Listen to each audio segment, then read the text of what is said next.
Արցախյան հակամարտության այն էտապում, երբ ինքը սկսեց բանակցել, ինքը որոշեց գնալ կամ պատերազմի, կամ զիջման, երկու տարբերակ էր իր տեսլականը, բայց կա երրորդ տարբերակները միշտ, դիվանագիտությունը դրա մասին է, եթե կամ է, ուրեմն այդտեղ դիվանագիտություն չկա արդեն, դիվանագիտությունը պետք է չլինի այնտեղ, որտեղ ընդամենը երկու տարբերակ են։ Հիմա պարոն Կարապետյան, ընդդիմությունը ինչ այլընտրանք է առաջարկել։ Նիկոլ Փաշինյանը հայտարարեց, Մենք որ իրենց հայտարարությունով հանդես կգանք։ քաղաքացիները, օրինակ քվեն տվեց սահմանադրության փոփոխության, կաթողիկոսին հանգստի կոչելու վերաբերյալ դուք ինչ օրակարգ եք հետապնդելու սրանի։ Հանդես կգանք հայտարարությամբ, կարծում եմ այսօր կամ վաղը մեր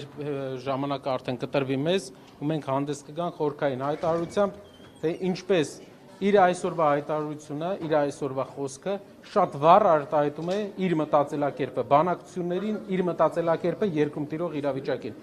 Մի քանի տեղ ինքը բացեց խաղաքարտերը վերջապես, այն ինչ որ մենք ամիսներով ասում էինք, ինքը այսօր մի քիչ առաջ ասել։ Ինչ նկատի ունեք։ Վեհապարի հետ կապված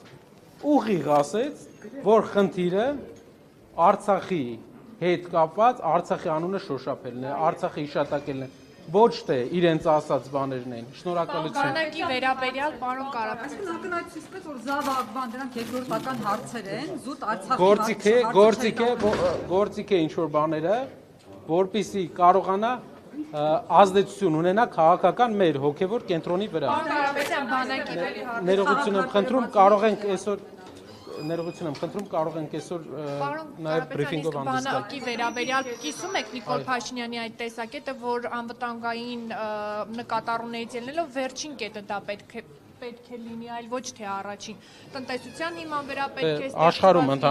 աշխարհում ընդհանրապես տենց է, բայց մեր տարածաշրջանը ունի սպეციფიკա։